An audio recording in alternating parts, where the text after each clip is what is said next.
ഞങ്ങളുടെ കുടുംബത്തിലേക്ക് ഒരു IPS കാരൻ കൂടെ വരാൻ ചാൻസ് ഉണ്ടെന്ന് പൗത്രം പറഞ്ഞപ്പോൾ താനായിരിക്കും ഞാൻ കരുതിയില്ല. ഇതിനു മുമ്പ് നമ്മൾ ഒന്നും പ്രാവശ്യം ഒഫീഷ്യലായിട്ട് കണ്ടിട്ടുണ്ടല്ലേ? സർ, അളിയൻ കാണാൻ വന്നിട്ടുണ്ട് സർ. വെയിറ്റ് ചെയ്യാൻ പറയും സർ. അളിയൻ ന്യൂസൻസ് കണ്ണി കണ്ട ചെമ്മാനും ചെരുപ്പ് കുത്തിയ കണ്ട് കളക്ടറെ കാണാൻ എത്തിക്കോളൂ. ബന്ധവും പറഞ്ഞു. അതെ, സാർ അല്പം വെയിറ്റ് ചെയ്യാൻ പറഞ്ഞു കേട്ടോ.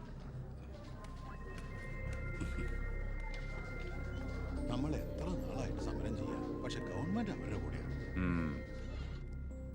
ഇന്നും കൊണ്ടൊരു പട കുടുംബത്തിന്റെ ശാപമാ. അല്ല, ഏതൊരു തറവാട്ടിലും കാണും ഇതുപോലൊരു ജന്മം മാനം കെടുത്താനായിട്ട്. ആളെനിക്കറിയാം. രണ്ടു മൂന്നോട്ട് ശരിക്കൊന്ന് പെരുമാറേണ്ടി വന്നിട്ടുണ്ട്. ശരി, അവിടെ നിൽക്കട്ടെ. ഇന്ന് കാലം കഴിയുമ്പോൾ താനേ അങ്ങ് പോയിക്കോളൂ. I am sorry. ടീയോ കോഫി? Coffee 2 coffee. ഈ സർക്കാരിന്റെ നക്കാപ്പിച്ച ശമ്പളം മേടിച്ചുകൊണ്ട് ഇവിടെ ഇങ്ങനെ വന്നിരിക്കുന്ന വല്ലാത്ത ബോറടിയാണ്.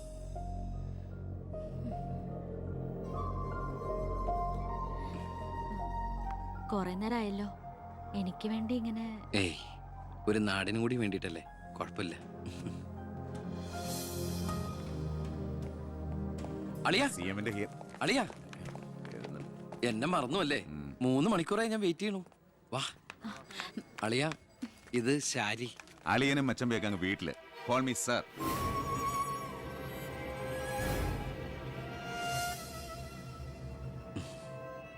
സാർ,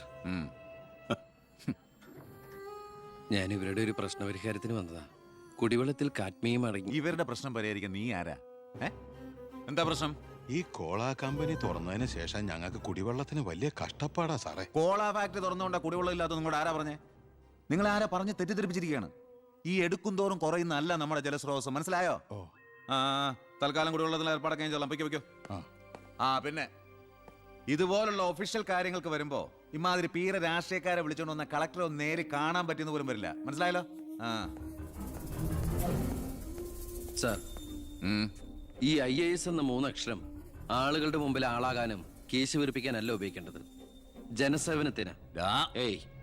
നേരത്തെ പറഞ്ഞില്ലേ ചില പീറ രാഷ്ട്രീയക്കാരെന്ന്? അവരോട് ഇടപെടണമല്ല, എന്നോട് ഇടപെട്ടാണ്ടല്ലോ.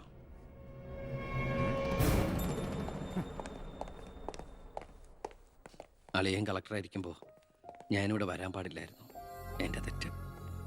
ഞാൻ കാരണം നിങ്ങളുടെ കാര്യം കൂടി. സോറി. നിനക്ക് നാണോ ഇല്ലടാ? എന്റെ ഭർത്താവിന്റെ ഓഫീസിലേക്ക് കണ്ണിക്കണ്ട വാലിക്കാന്റെ മോളുടെ കാര്യം പറഞ്ഞ് കേറിനിറങ്ങാൻ. ഏട്ടന്റെ തൊലി ഉരിഞ്ഞു പോയി. അതേന്ന് എന്തായാലും ഉരിഞ്ഞ തൊലി കളയണ്ട. ലെതറിന് പകരം ഉപയോഗിക്കാം. ചെരുപ്പുണ്ടാക്കാൻ. കണ്ടാമറത്തിന്റെ തൊലി തേയില്ലടി. ഇനി മേലിൽ ഓരോന്ന് പറഞ്ഞ് ഗോപിയേട്ടന്റെ ഓഫീസിലേക്ക് കയറി ചെല്ലേ. അപ്പൊ കാണാം. നിനക്ക് സ്ത്രീധനം കൊടുത്ത കാശ് കൊണ്ട് സ്ഥാപിച്ച അല്ല കളക്ടറേറ്റ്. അവിടെ പല ആവശ്യങ്ങൾക്കായിട്ട് പലരും വരും. ജനങ്ങളുടെ കാര്യങ്ങൾ നോക്കി നടത്തുന്ന വെറും ഒരു പബ്ലിക് സർവന്റാ നിന്റെ കളക്ടർ. ആ സേവനത്തിന് ജനങ്ങളിൽ നിന്ന് തന്നെ കരം പിരിച്ചെടുത്ത് മാസം മാസം സർക്കാർ ശമ്പളം നൽകുന്നുണ്ട്. പിന്നെ ഞാൻ അവിടെ ചെന്നാലെന്താ? എന്നെ പിടിച്ച് മൂക്കി കയറ്റു. എന്താ ഇവിടെ ഒരു ശബ്ദം? കോട്ടപ്പുറത്ത് താമസിക്കുന്ന കാമുകിക്ക് കുടിവെള്ളം ഇല്ലെന്ന് കാമുകന്റെ വേവലാതിയാ. മിനറൽ വാട്ടർ കുളിക്കുന്ന നിങ്ങൾക്കൊന്നും കുടിവെള്ളത്തിന്റെ വില മനസ്സിലാവില്ല. കണ്ടില്ലേച്ചാ, വാലിക്കാരിയുടെ മകളെ പറ്റി പറഞ്ഞനാ ഇത്ര ചൊടിപ്പ്.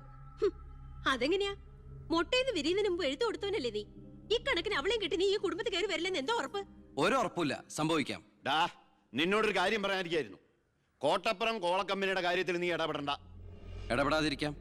ആ കമ്പനി അവിടുന്ന് മാറ്റി സ്ഥാപിക്കണം. പുതിയ പ്ലാന്റിന്റെ ഉദ്ഘാടനം നടക്കാനും പാടില്ല. നിന്നെ പോലുള്ള പേട്ട് രാഷ്ട്രീയക്കാരും പ്രതിപക്ഷവും ഒന്നിച്ചിടപെട്ടാ പോലും പുതിയ പ്ലാന്റിന്റെ ഉദ്ഘാടനം ഞാൻ നടത്തും. ചന്ദനക്കാട്ടിൽ ബാലഗംഗാധര മേനോന്റെ മകനാണ് ഈ ഞാനെങ്കിൽ ആ ഉദ്ഘാടനം നടക്കില്ല. നിനക്കൊരു ചുക്കും ചെയ്യാനൊക്കെടാ.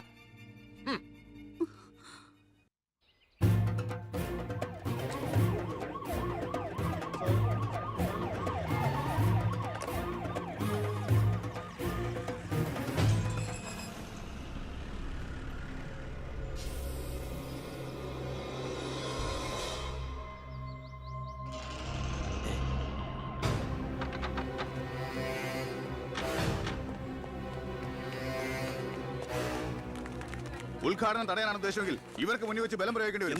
എന്താ പ്രശ്നം? ഉണ്ണി, ഈ ഉദ്ഘാടനം മുടക്കരുത്. ഞാനല്ലല്ലോ മുടക്കുന്നത്, കോടതിയല്ലേ. എന്താ പ്രശ്നം? Excuse me. ഇനി ഒരു ഉത്തരവ് ഉണ്ടാവുന്നവരെ കമ്പനിയുടെ ഉദ്ഘാടനവും പ്രവർത്തനവും നിരോധിച്ചുകൊണ്ടുള്ള ഹൈക്കോടതിയുടെ സ്റ്റേ ഓർഡർ. മന്ത്രിക്ക് മേൽ പരുന്തും പറക്കില്ലെന്ന് സാർ കരുതിയെങ്കിൽ തെറ്റി. ലെജിസ്ലേറ്റീവിനേക്കാൾ പവർ ജുഡീഷ്യറിക്കാ. എക്സിക്യൂട്ടീവ് മജിസ്ട്രേറ്റിന്റെ അധികാരമുള്ള ഈ ജില്ലാ കളക്ടർ ഇടയ്ക്ക് ഇതൊക്കെ ഒന്ന് പറഞ്ഞ് മനസ്സിലാക്കി കൊടുക്കണം. പിന്നെ കുറച്ചു പേർക്ക് തൊഴിൽ കൊടുക്കുന്ന ഏത് സംരംഭങ്ങൾക്കും ഞങ്ങൾ എതിരല്ല. പക്ഷെ അതിവിടുത്തെ മണ്ണും ജലവും എന്തിനെ ശ്വസിക്കുന്ന വായു പോലും മലിനപ്പെടുത്തിക്കൊണ്ട് ഒരു ബഹുരാഷ്ട്ര കുത്തയ്ക്കും തീരെ എഴുതി കൊടുക്കാൻ ഞങ്ങൾ അനുവദിക്കില്ല. കുടിവെള്ളം ജനങ്ങളുടെ അവകാശമാണ്, അത് പെപ്കോ കോളയുടെ ഔദാര്യമല്ല.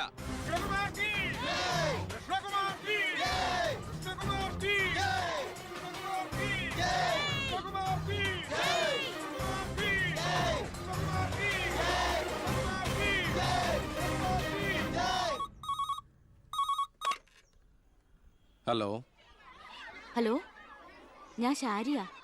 ആ എന്തൊക്കെയുണ്ട്, എങ്ങനെയുണ്ട്, ഇപ്പൊ എവിടെയുണ്ട്? സ്കൂളിൽ നിന്നാ. എന്തെങ്കിലും പ്രശ്നം? ഒരു ചെറിയ പ്രശ്നമുണ്ട്.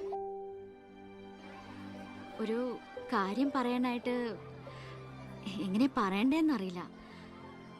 ഒന്ന് നേരിട്ട് കാണാൻ പറ്റുമോ? നേരിട്ട് കാണാൻ പറ്റുമെന്നോ? എപ്പ കണ്ടെന്ന് ചോദിച്ചാ പോരെ? എന്നാ 4 മണിക്ക് സ്കൂൾ വരെ ഒന്ന്. ഓ ഞാനും കാണാൻ കാത്തിരിക്കല്ലേ.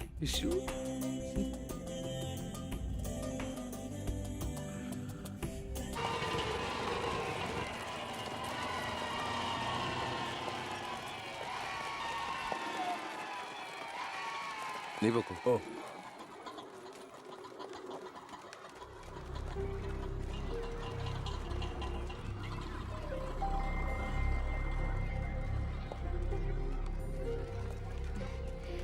ഞാൻ ഇങ്ങോട്ട് വിളിച്ചത് ബുദ്ധിമുട്ടായോ? ശാരി എന്നെ ഏത് പാതാളത്തിലേക്ക് വിളിച്ചാലും എനിക്ക് വരാൻ ഒരു ബുദ്ധിമുട്ടില്ല. അല്ല, ഇതിനൊക്കെ ബുദ്ധിമുട്ടില്ലേ പിന്നെ എന്തിനാ ബുദ്ധിമുട്ട്? എന്താ എന്താ പറയാനൊരു ബുദ്ധിമുട്ട്? അത് എങ്ങനെ തുടങ്ങണ്ടേന്ന് എനിക്ക് എങ്ങനെ വേണമെങ്കിലും തുടങ്ങിക്കോളൂ. അല്ല, ഒരാള് മറ്റൊരാളെ സ്നേഹിക്കാന്ന് പറയണത് തെറ്റാന്ന് എനിക്ക് തോന്നിയിട്ടില്ല. അതിപ്പോ തെറ്റാന്ന് ആരാ പറഞ്ഞേ? ആരാ പറഞ്ഞെന്ന്? അപ്പൊ തെറ്റല്ലല്ലോ. ഈ ഇഷ്ടം പ്രേമം എന്നൊക്കെ പറയണത് പവിത്രമാണ്, പരിഭാവനമാണ്. അതിന് പ്രായവും പരിമിതികളൊന്നും ഒരു പ്രശ്നമല്ല. സ്നേഹമാണ് അഖിലസാരമൂഴിയിൽ എന്ന് കുമാരനാശൻ പറഞ്ഞിട്ടില്ലേ?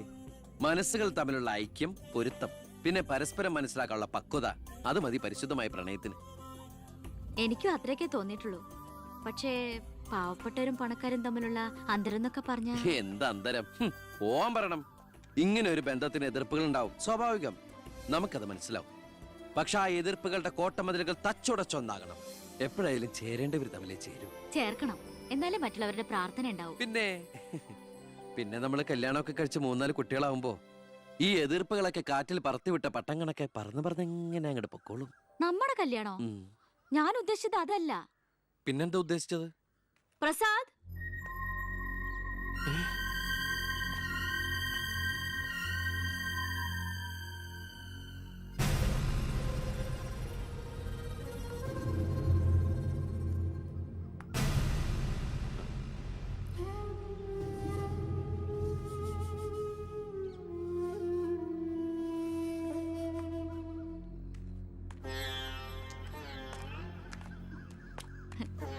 ഇത് പ്രസാദ്, ഈ സ്കൂളിലെ മാഷാ. ഹലോ. ഇവക്ക് ഭയങ്കര പേടിയായിരുന്നു. ഏട്ടന്റെ നല്ല മനസ്സാണ്, പറഞ്ഞാ മനസ്സിലാവുന്നൊക്കെ ഞാനാ പറഞ്ഞത്. ഇപ്പൊ സന്തോഷായില്ലേ? മീനോട്ടി, എന്താ ഇത്? എന്നാലും നീ സുഹൃത്തുക്കളായിരുന്നു, പിന്നീട് അടുത്തുപോയി. പിരിയാൻ പറ്റണില്ല. ഒരുപക്ഷെ ഏട്ടൻ അറിഞ്ഞിട്ടുണ്ടാവില്ല വീട്ടിൽ എനിക്കൊരു കല്യാണാലോചന നടക്കുന്ന കാര്യം. ഏതാണ്ട് ഉറപ്പിച്ച പോലെ അച്ഛൻ IAS IPS വീട്ടിൽ നിറയ്ക്കാനുള്ള ശ്രമത്തില. പക്ഷെ എന്റെ ഇഷ്ടം അറിയാൻ ആർക്കും താല്പര്യമില്ല.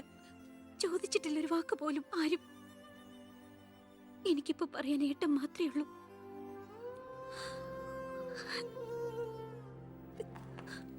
തെറ്റായിട്ട് പറയുകയല്ല. മന്ത്രിയുടെ മകൾ, കോടീശ്വരി, നല്ല വിദ്യാഭ്യാസം, സുന്ദരി, ആർക്കും മോഹം ഉണ്ടാവും. ഞാൻ അറിഞ്ഞിരുന്നില്ല മന്ത്രിയുടെ മകളാണെന്നൊന്നും. ഒരു പക്ഷേ എൻ്റെ ക്യാരക്ടർ അറിയാവുന്നതുകൊണ്ടാവാം മീനു അത് മാത്രം എന്നിൽ നിന്ന് മറച്ചു വെച്ചത്. എൻ്റെ ആഗ്രഹങ്ങൾക്ക് ഞാൻ എന്നൊരു പരിധി വെച്ചിരുന്നു. വീട്ടിലാരൊക്കെയുണ്ട്? അച്ഛൻ, അമ്മ, പെങ്ങമാർ. അവരുടെയൊക്കെ ഏക പ്രതീക്ഷയും അത്താണിയും ഞാൻ തന്നെയാണ്. MPhilന്റെ റിസൾട്ട് വന്നാൽ എനിക്ക് ഏതെങ്കിലും ഒരു മാനേജ്മെന്റ് കോളേജിൽ ലെക്ചർ പോസ്റ്റ് ഉറപ്പാ. അത് കഴിഞ്ഞ് കൃഷ്ണകുമാറിനെ കാണണമെന്ന് വിചാരിച്ചിരിക്കുകയായിരുന്നു ഞാൻ. ശക്തമായ എതിർപ്പുകൾ ഉണ്ടാവും, അതിനൊക്കെ തരണം ചെയ്യാനുള്ള തൻ്റെ അവിടെ ഉണ്ടോ? ഉണ്ട്. എങ്കിൽ ഞാൻ കൂടെ ഉണ്ടാവും.